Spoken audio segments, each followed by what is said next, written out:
for welcoming me into this great community of compatriots.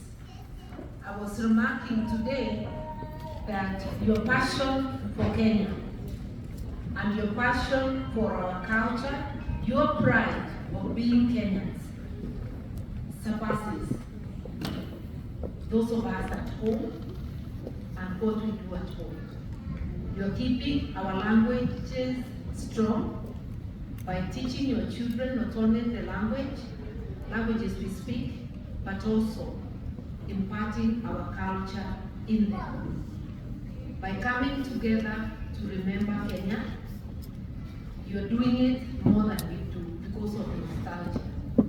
I came in last night to a very warm welcome by Pastor Gigi, by Rebecca, and by Monica. And when I went to the home I went to, because I'm being hosted, it was so warm, I actually thought I was with my family in Kenyan. It really has been very warm, and that's the same warmth I continue to find among those of you who are there. Thank you for making me feel at home, away from home. And thank you for keeping together, far away from our motherland. I want to be very brief because it's been a long day. Firstly, to say, I do not need to list the problems bedeviling our country today. I know you keep in touch. I know you know the broken state of governance. You know that the Constitution is no longer being used as the operation manual. Otherwise, there would not be abductions, death, torture, a lot of things going on. I know you have been victims of monies you send home to buy property, and the property ending up being somebody else's title, or you end up being caught.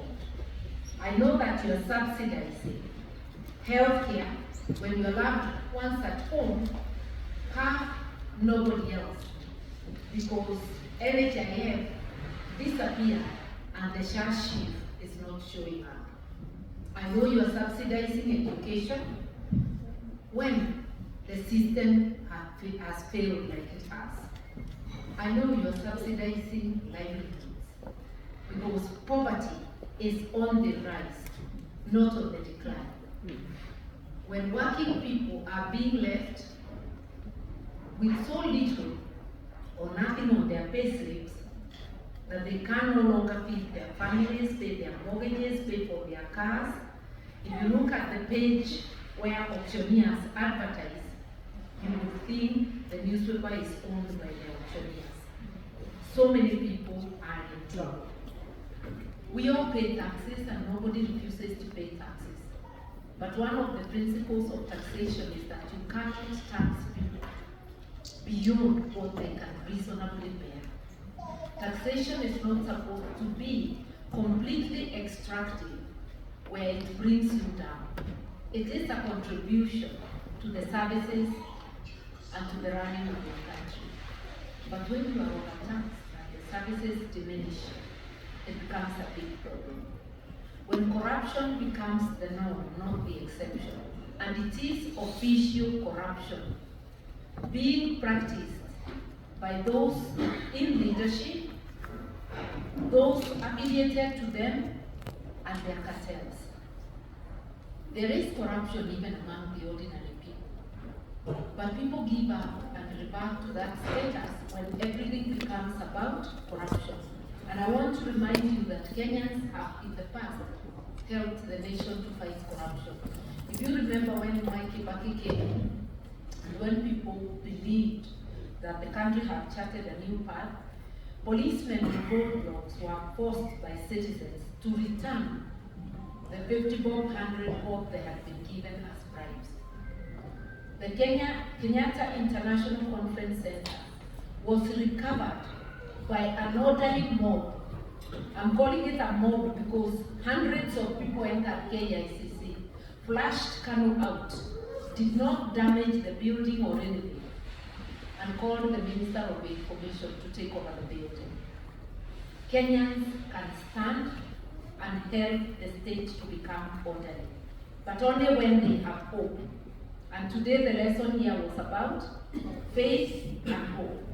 Faith comes from trust, because when there is a deficit of trust in leadership, there can be no faith or belief in them. Hope comes also from the same thing, trust, where you see indication that things can change.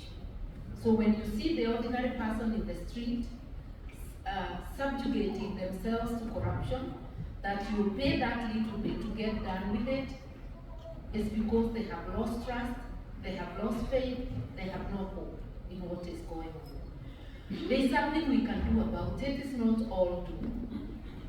We are the ones who elect leaders, good and bad leaders.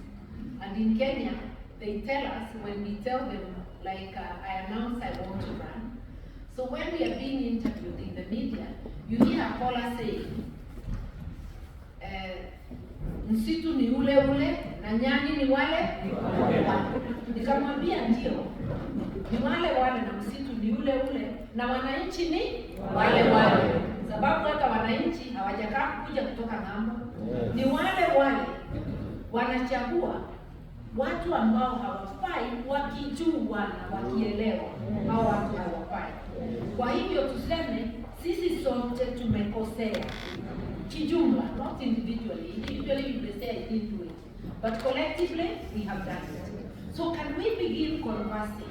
Now that we are in this hole, what shall we do to stop digging and to get out of the hole? Ndivyo tuseme iko mambo hatutarudia tena. But it is unreasonable to put the entire blame on leadership alone, forgetting that it is people who put governments in place. And I want to say, you may say we deceive you during campaign. We don't. If I tell you I'll do things, and you check my history and see last time I had a position, I did the opposite, you will know that my track record is not reliable. But last elections, those of us who called for track record, I used to call for it in my speeches. Watu walisema hatutaki historia. Sisi tushaamua. Na kama mnasema mtu ni mwizi, kila mtu ni mwizi. Afadhali huyu wetu anatuletea. The question is, are you, me? Are you a thief? Is everybody a thief? No. We all know that what we were saying is not true. Even in your village, in the neighborhood you live, bad people are known and they are few. Actually, the majority of people are average people who would like things done the right way. But those who like things done the wrong way talk so loud you would think it's the same village, it's the whole village. They suppress those with a contrary opinion and they'll fear the voice. But if I voice my stand, you echo it, another one echoes it. Just 5 people in this group, you will find more and more waking up. But if everybody who stands, the first 5, are siding with the wrong side, majority never speak again. So can we gather our courage and realize Kenya needs you. Kenya needs each one of us. Leaders cannot change a country. They can advocate, spearhead, but without the support of majority, no leader can bring change. But together we can bring change. Right now I want to invite you to initiate conversation, not just here in Georgia. Initiate conversation with your loved ones at home, people you call, people you send support to, friends you just converse with. What is it that we shall do? And it is simple. We have an operation manual. The same way you get an operation manual when you buy a new car or a washing machine. Our operational manual to operate a corporation called Kenya is our Constitution of Kenya. If it is how to use public finances, a whole chapter. If it's on leadership, a whole chapter. If it is national values, I am not telling you to take Mother Karua values. You're also not telling me to take your values. As Kenyans, we agreed on our national values and principles of governance, Article 10 of our Constitution. Transparency, accountability, inclusiveness, social justice, equity, equality, all those things that are about your rights, my rights, our human rights, our collective prosperity. Those are our national values, and those are our values as Africans. Imagine even in our families, mothers protect the youngest. If you find your bigger child pulling the small one, and it may be the small one who started to kick the bigger one, you never ask where it started, it's wachanga na mtoto. If one family member is sick and they have no money, you contribute. Even here, because there is family are blood, and there is family, the friends and neighbors God has given you. If one of you has a misfortune, the entire Kenyan community, irrespective of where they come from, they become your family. If you have a celebration, once again, they all become your family. So we must support each other. And that is community, the value of community, and it is in the Constitution. Kenya is our larger community. You come from a family, you have a community of friends, you may consider those who speak your language your community, but Kenya is the super community of all communities. And we are together to look after each other. Article 43 talks about basic needs, that the government must facilitate the basic needs of the people. So what would we do differently? For instance, because I'm asking for that chance, a Karua administration would use the operational money. It means that you ensure there is accessible education, accessible health, you make sure that there is housing, and if there is no housing, because it will not take a day to build houses, you will ensure there is some social support. And for there to be housing, you don't need to give your cronies and cartels the work of building houses. And by the way, that work does not belong to national government. It's to county governments. Hata zamani si ni council. The county governments are doing what the council used to. You cannot have a national government giving tenders for houses in counties. It's not their work. Pure corruption. And that's why they end up being expensive beyond. And then you cannot say you're building houses for people when you are actually destroying the houses people have and leaving them destitute. And do you know whose houses are being destroyed? The poor. Some are retirees who bought land and have titles. They have no other money they are looking forward to. Imagine what happens when that person's house is destroyed. Some get sick, some die. Children are sleeping outside, they are left destitute. And it's mass demolition without any notice and without alternative. Because where a government demolishes for development, the rules, even international law and our constitution, you must find alternative means for those people. Because when there is a humanitarian crisis, who is supposed to settle the people if floods come? The government. So you cannot create a humanitarian crisis in the name of development. You cannot force people to contribute to housing. It should be voluntary. There are people who will never need your housing, they are already in their own housing. Those who will never afford, you cannot force. So there are so many things, and we can change them. All of you here, and I'm very glad that you get to tell me which family, because I know all the families. But imagine you all come from wards. Kimunya is in Kabare ward of Kirinyaga, Gesho. We have 20 wards in Kirinyaga. You come from a county, but beyond a county, your links are with a ward in Kenya. What if all of us started conversation in our wards? How shall we elect the next leadership? What shall we be looking for? When you want a driver, you ask them for their license first, because you want to know whether they are qualified to drive. You then ask, have you had accidents? You want to know their history of driving.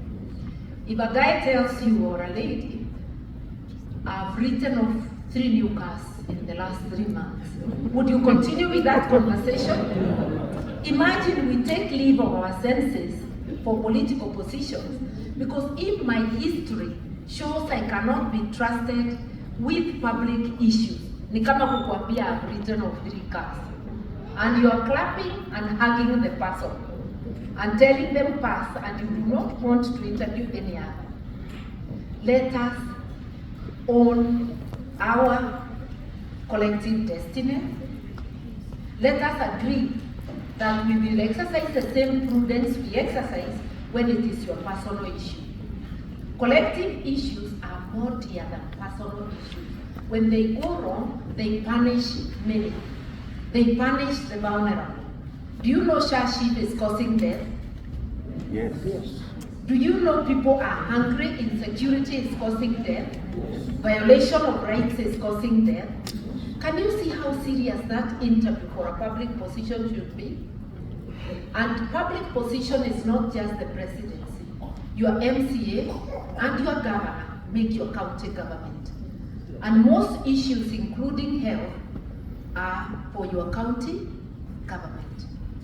So let us not underrate election of that MCA, governor, member of parliament, women rep, senator, and finally, president. Let's take all 6 elections seriously, and let's be ambassadors to mobilize. And you can do so digitally. We've already been shown by the Gen Z that digital rallies are bigger than physical rallies. If this is online, perhaps we are having more people online than those present here. Although I'm really very happy with this turnout. But I'm sure if it's digital, there is more presence digitally. So please, Kenya needs each one of us, and you can do so much more. Imagine you can mobilize 10, 100 votes in Kenya while seated here. Imagine those votes can have a ripple effect, and you and a friend can change your ward.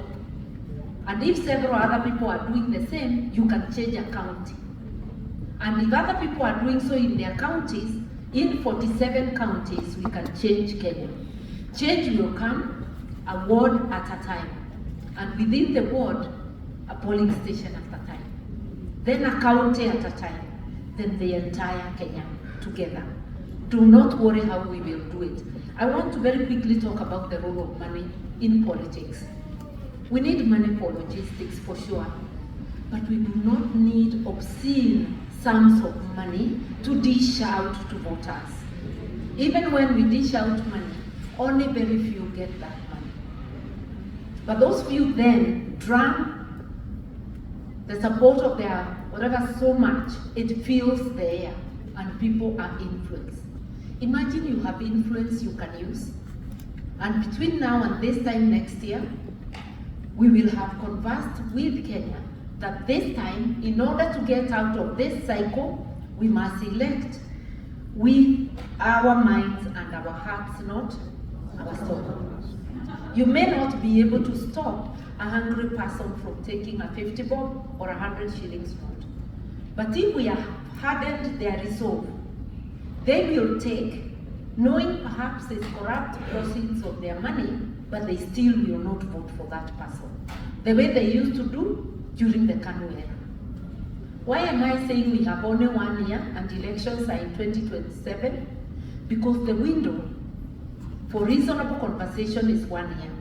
By next year, the fever for election will start rising, and we'll reach the time when we become hard of hearing. When we cannot have a conversation, it's a shouting match. There's so much you can do. Mobilizing support, mobilizing resources, those necessary resources. And this you can do by supporting a candidate or candidates of your choice, supporting a political party of your choice. The party I lead has been rebranded. It is the People's Liberation Party of Kenya. Our slogan is Unite, Liberate, because we are so aware that we need unity of purpose in order to liberate ourselves. But there are many parties. If PLP does not attract you, kindly join any other party of your choice. Let us advocate for good governance. Be a digital warrior. Even call, be a voice warrior, because you can call through WhatsApp, you can have conversations. There's so much more we can do. Mobilize here, mobilize out there. And I know you have issues of additional voting stations as diaspora. We will join you in calling for that.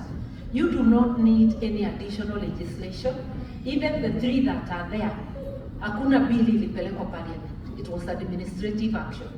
We need quick administrative action for more polling stations based on demographics. We need to see services come to the diaspora where they are.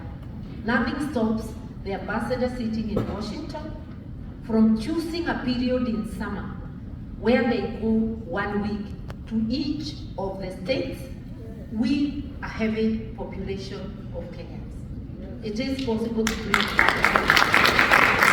we want to encourage you to demand, not to request, to demand for services. You are the #1 foreign exchange earner. Last year alone, 641 billion. The total number of money the Kenya government last year gave to the 47 counties for their running was 341 billion. It pales when compared to your total. For development in the 47 counties, which is Kenya, aboutly 19 billion. You are a very significant force. We want to encourage you to leverage your financial clout and to say no taxation without representation. Please let your voices be heard. We in Kenya undertake, and I personally undertake, to help amplify your voices.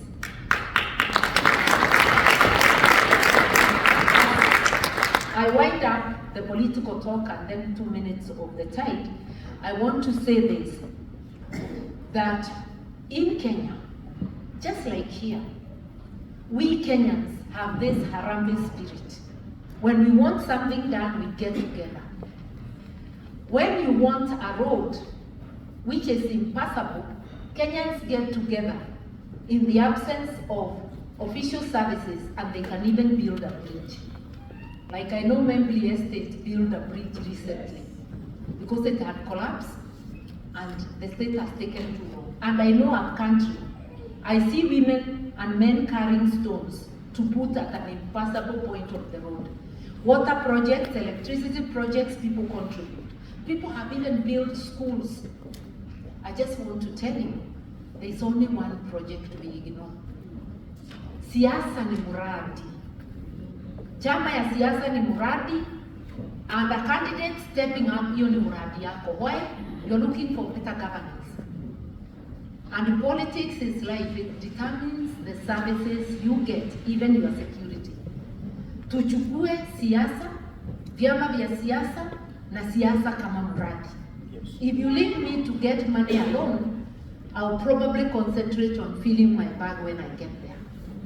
But if I'm your muradi, you will hold me to account.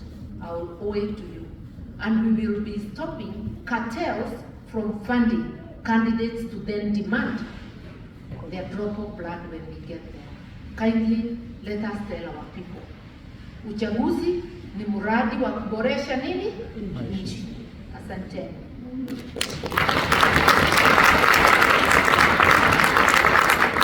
I now want